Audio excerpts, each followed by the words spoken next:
Hello and welcome to this episode of the Reset Podcast. I'm your host, Laura Yo. This is part of my 29 Days of Magic series where I interview an amazing Black woman every single day for February for Black History Month. And today's episode, I am super delighted to have Ayana Morris, who's the founder of Hollywood Rebels, an immersive experience media and production company. And she's brilliant and wonderful, and you're going to have a great conversation. Just take an amazing listen. Hey, Anna, how are you? Hi, Laura. Thanks for having me. Absolutely. So as you know, the podcast starts out the same with a question that everyone answers, and the answer is always hilarious, and I can imagine yours would be great too. So, Ayana, what was your first job? What was my first job? My first job was working in a hair salon. I was 16 years old. One of my cousins owned a hair salon in Hillside, New Jersey. And back then I thought I wanted to be a hairstylist. I used to have a side hustle where I would twist all the boys' locks at school because that was like the phase at the time. All the boys was twisting their hair and growing locks. I wanted to work in a hair salon. I reached out to her and I was like, hey, this is what I want to do. And she brought me in and I shampooed hair for $3. I gave colors, like semi-permanent coloring to hair for like $10 because everything was like, every task you did, you got paid a few dollars for it. So, it was cool. And then that didn't end well and I decided to move on. Well, you learned what that was something you didn't want to do. And that's the most kind of important part about it. Because like first jobs oftentimes allow folks to be like, you know what, this is awesome, but not really my ministry. And that's really important too. So important lesson learned. Absolutely. And it's funny because literally from like 4 years old, I really thought I wanted to be a hairstylist. I remember I had this doll baby and I wanted her to have a bob. And I was like, should I do it? I contemplated it. And I was like, you know what? You got to try it. And I cut her hair. And then I realized it wasn't going to never grow back. And then I was kind of mad at myself because then she had the shortest bob and I couldn't do no other hairstyles with her.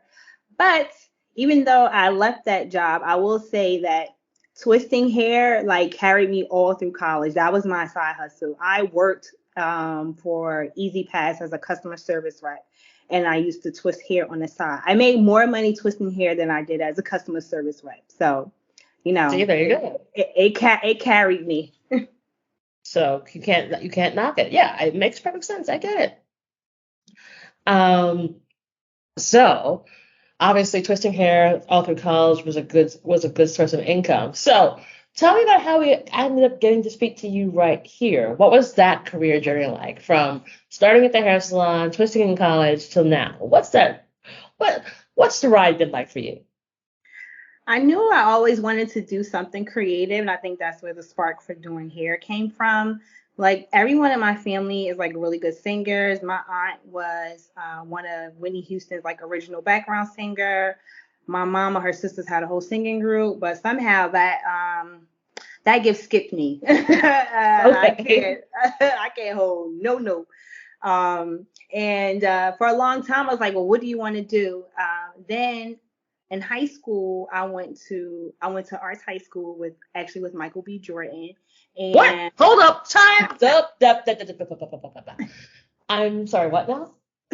Yes, so I went to arts high school in Newark, New Jersey with Michael B. Jordan. He actually was a year younger than me. And funny story, I used to twist his hair when he was on the stories.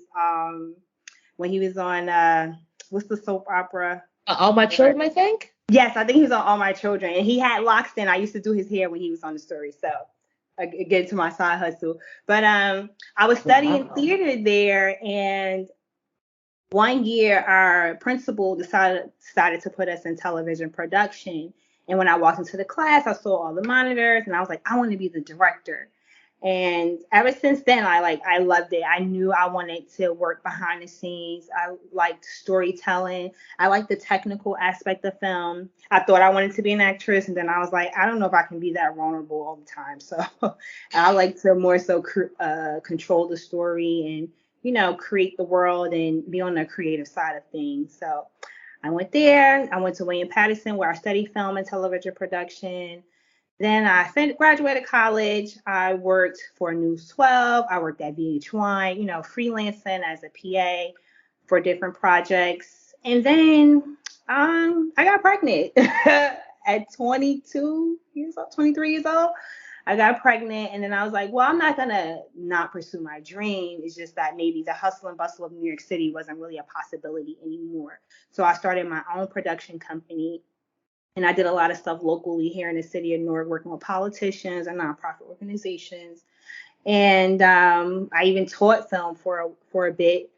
And then after teaching for some time, I had the opportunity to go to France for the Cannes Film Festival. That was my first year working in Cannes. And then I came back and I thought about the idea of opening up a movie theater, an art house movie theater. And I did a lot of research for it. And I'm like, wow, this costs a shitload of money. And so I went back. I did some more films. I did a documentary on Mayor Baraka from the city of Newark that is narrated and executive produced by Lauren Hill. And we finished that during the pandemic. But then the world shut down, and I thought I was going to be traveling with this film and doing all these things, and it didn't happen.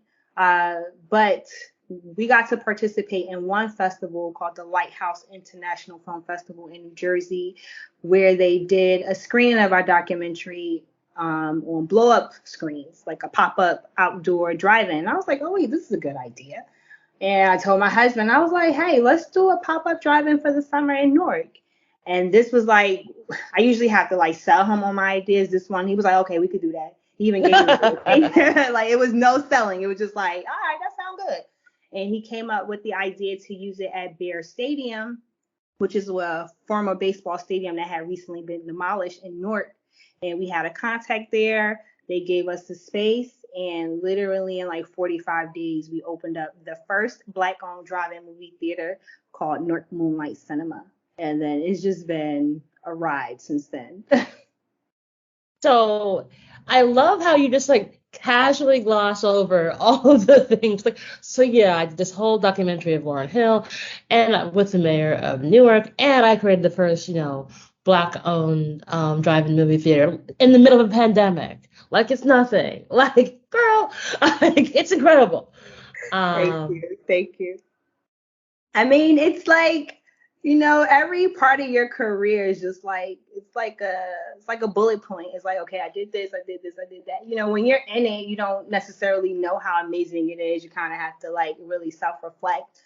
And because there are times, as an entrepreneur, you get really down on yourself, and then you have to remind yourself, like, no, I did that. I definitely did that. You got to be proud of yourself. So.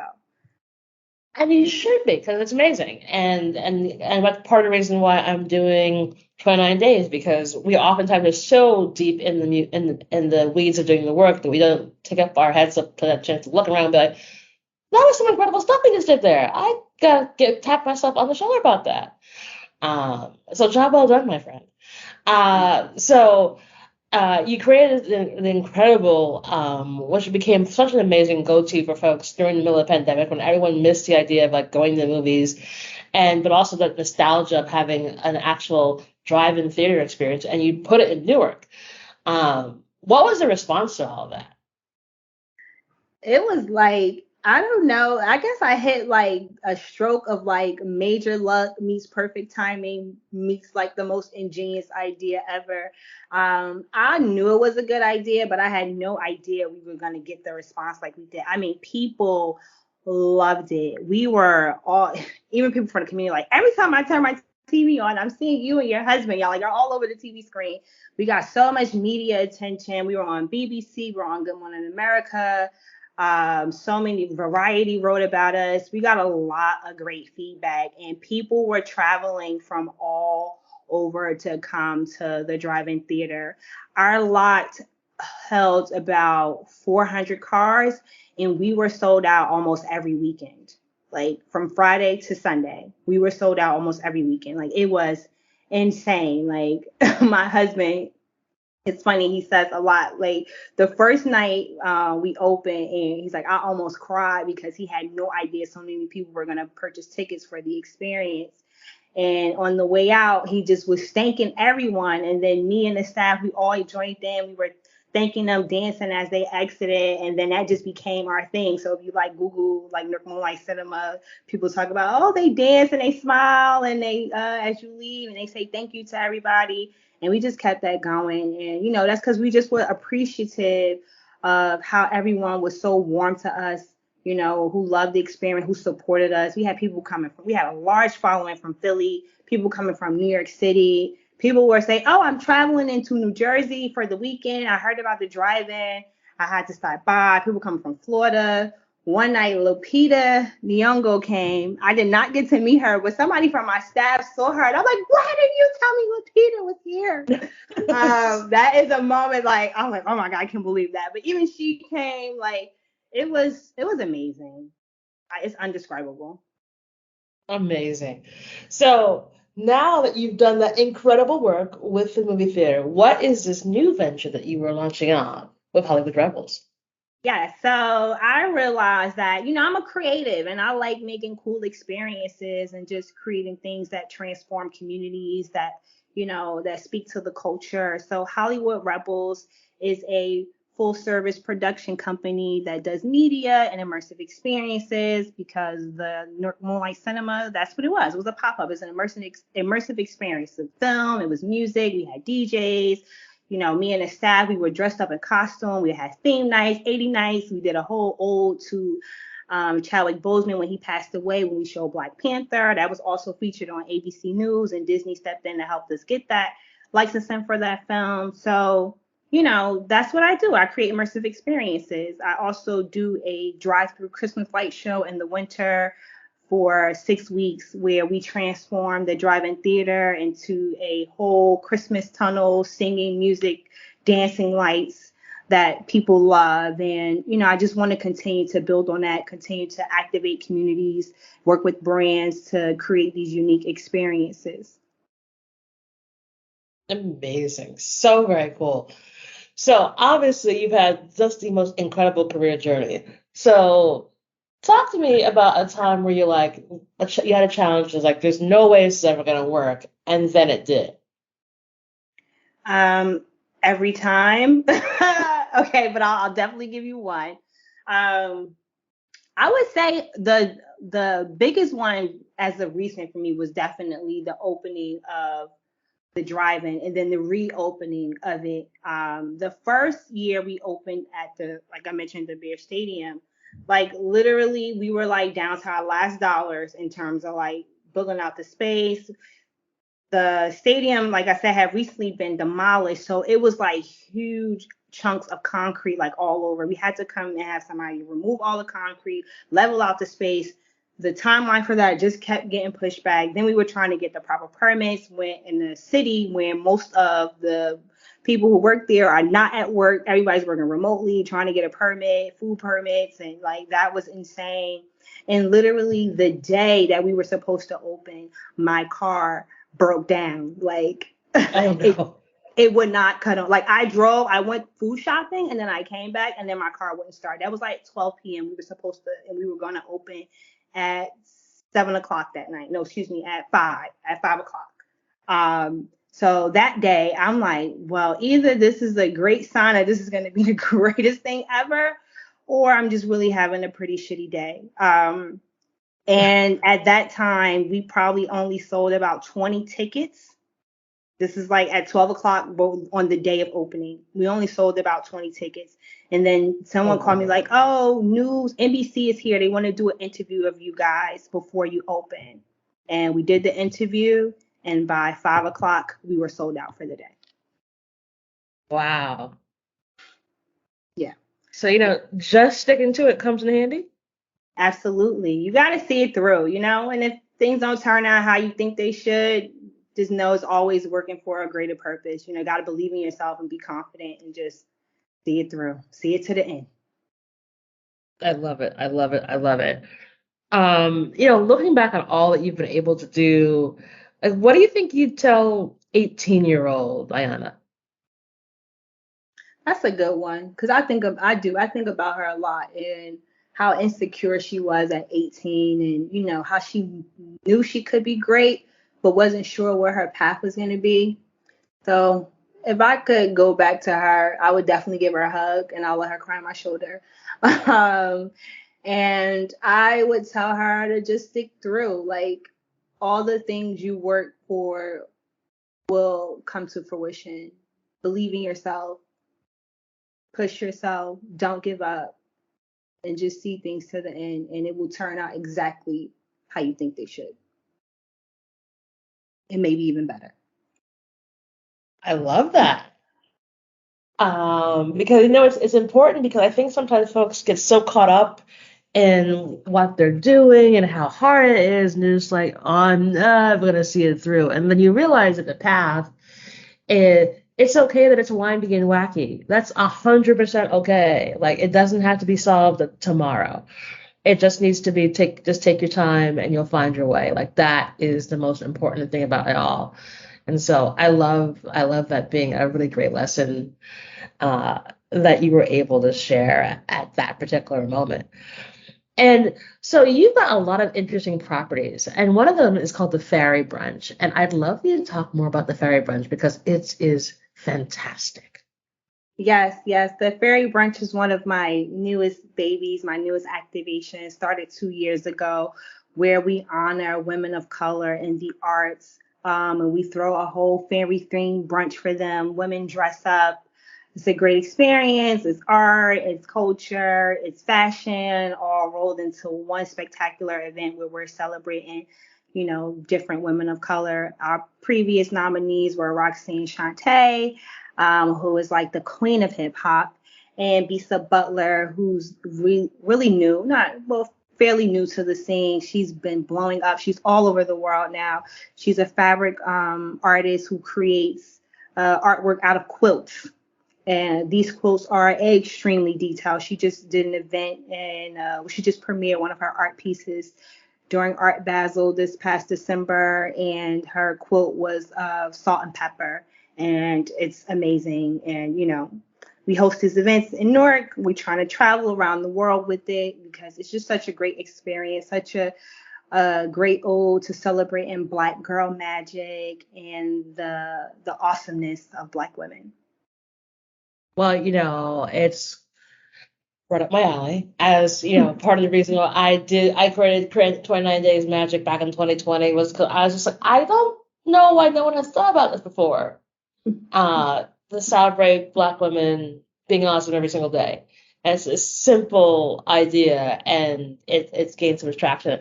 And similar to the Fairy Brunch, just like it's a simple idea, and it continues to gain such wonderful traction because there's so many, like Roxanne is a perfect example. It's like the godmother of hip hop. Right. And as we are in the 50th anniversary of hip hop in 2023, and there's 11,000 wonderful events happening throughout the world, it's great to see that, like, you were ahead of the curve. And knocking on those doors and providing those flowers for her. So that's wonderfully fantastic. So what's the plan for 2023 for the Fairy Brunch? We're working on some cool activations. Fingers crossed we'll be able to do something with Queen Latifah this year. Knock on wood for that. And we're also working on an activation for Art Basel, where I will be unveiling my first immersive experience. Well, my first original immersive experience called Don't Touch My Hair. And we're looking to partner with, some great people and hopefully use this art installation to bring more attention to the Crown Act, which is a legislation that makes it illegal to discriminate against Black people for their hair. It's been going through the rounds on the federal level, got passed one place, then they shut it down. And, it's a shame that in 2023, we still have to fight for our rights to just be our unique, our genuine selves. Like, we can't control how our hair grows out of our head, so there's no reason why we should be discriminated against for that. And I'm glad to be able to create this art piece, this art experience, and hopefully premiere it during Art Basel this year. Awesome. And I just I hate the fact that the Crown Act actually has to exist, but it's so necessary because people get penalized for their hair. And I think about, like, it grows out of my head. Like, there is nothing else I can do about it. It grows out of my head. And yet folks are just discriminating against. And, we're at this moment where we're in Black History, or in Black History Month. As always, I feel like every year there's always some horrific thing that happens right as Black History Month starts, or in the middle of Black History Month, that suddenly reminds us of all of what the dangerous existence it is for us to live every single day. And, part of the reason I keep doing this is that I want to help spread some joy in oftentimes really dark moments, but also awareness of the fact that, like, literally the hair grows out our head. Right. Like, what am I supposed to do about that? What am I supposed to do about that? What is the issue here? And it's the systematic issue of misunderstanding who we are as a people, and that we just would like to live our existence. I'm not trying to. Someone's hair doesn't hurt anybody else. Right. Like why you think it should be another systematic rule of oppression is beyond my comprehension. And the fact that it has not gotten passed yet, this is like, what is wrong with you people? Like, it's hair. Like, I literally just hair. That's all it is. Why are you so afraid of? It's unfortunate. It's the world we live in.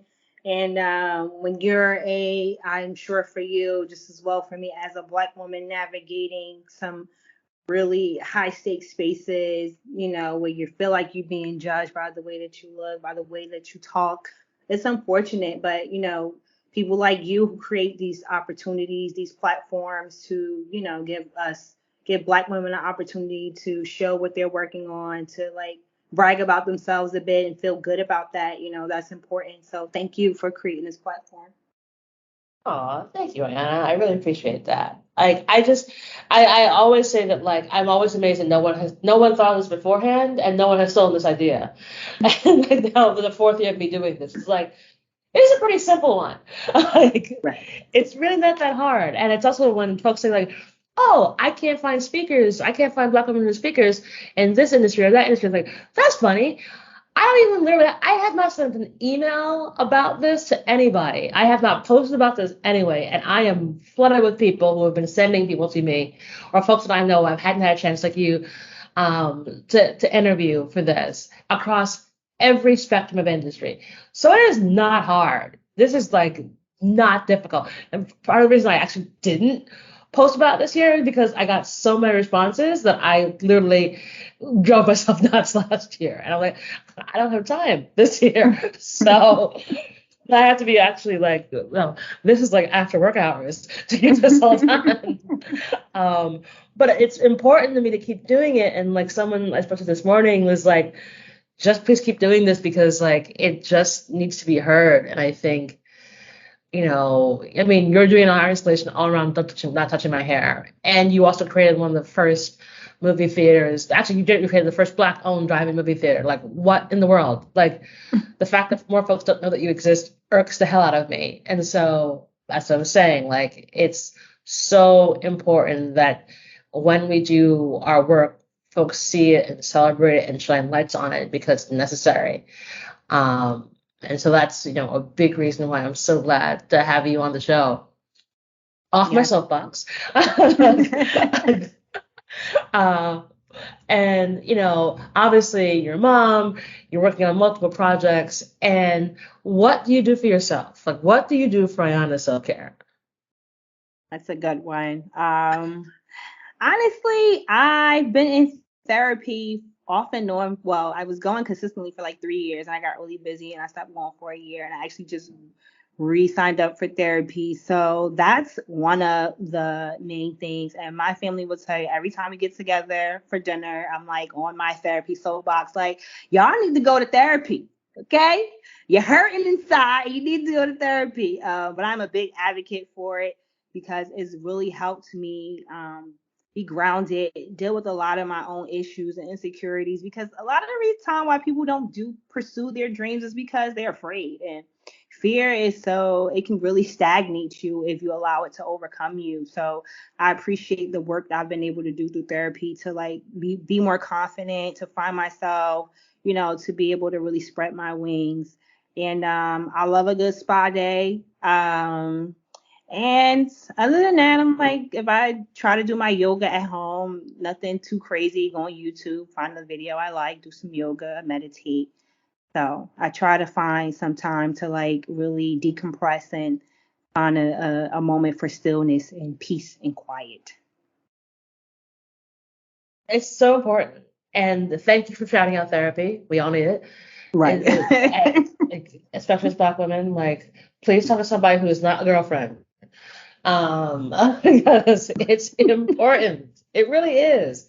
I think sometimes, again, like, oh, we have our homegirls. Yes, I know. But please talk to people who are not related to you and are not your lifelong friends. It is really important to have other sounding boards. Because again, our existence is challenging. There is no if and or but about it. And I hope that a lot of the stigma around getting therapy and mental health support, because of the last few years, and with all of the worldwide trauma we've all had, that has begun to dissipate. And if we can also talk openly about why it's important and why it's necessary, because like, we don't have to be in these worlds alone. We don't have to like shoulder the entire mountain. Like, there was this thing about like how Black women will shoulder like a mountain, and then, oh, by the way, they'll another one will just come on top of them because, well, yeah, you have this mountain, so we can just throw another one on top of it and you'll be fine. Like, no. like you will not. At some point, the mountain will come crashing down on you. And like, for what? Like, we don't have to be super women. Like, I'm a big proponent of soft life.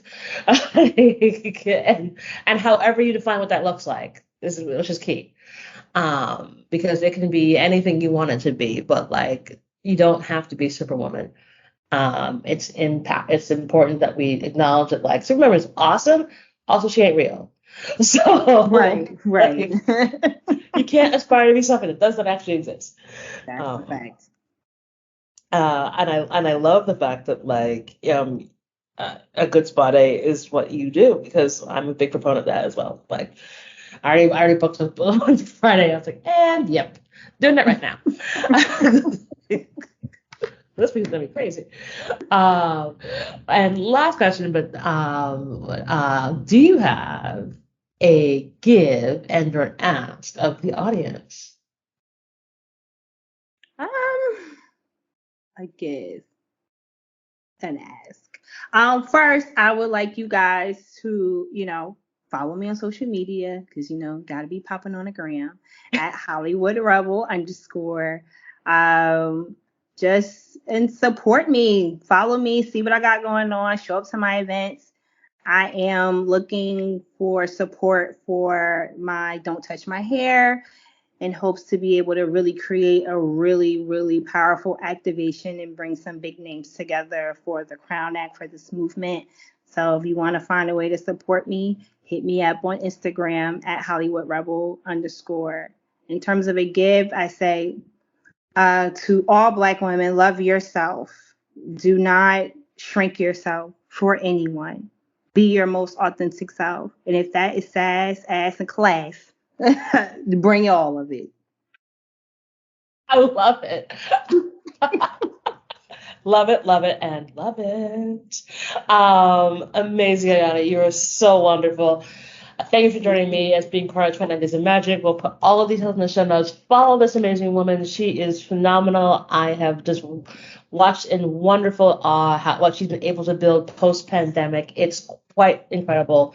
And I can't wait to see all the really great things you're going to continue to do and watch you soar. So thank you so much for being part of the show. Thank you for having me. I really appreciate it. Awesome. And that is our show.